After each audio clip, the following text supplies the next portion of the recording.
নমস্কার বন্ধুরা, পাশে দেখতে পাচ্ছেন একান্ত আপনের ওয়ান অ্যান্ড অনলি সুব্রত দাদা বসে রয়েছে। দাদা কেমন আছে বলো? খুব ভালো।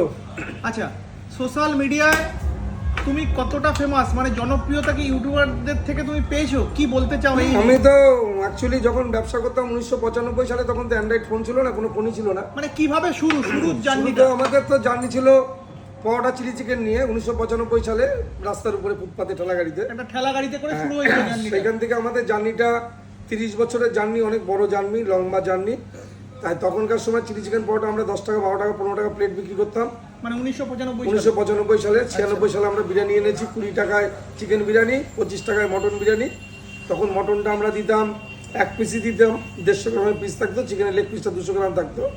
তারপরে পুজোতে আমরা শুরু করাতে, পুজোতে ভালো সারা, রাস্তার উপরে প্যান্ডেল করে ব্যবসা করতাম। 2000 সালে আমরা এখানে ছোট দোকান করেছি, ছোট, এত বড় না, ছোট একটা গলি ছিল, হয়তো সম্ভবত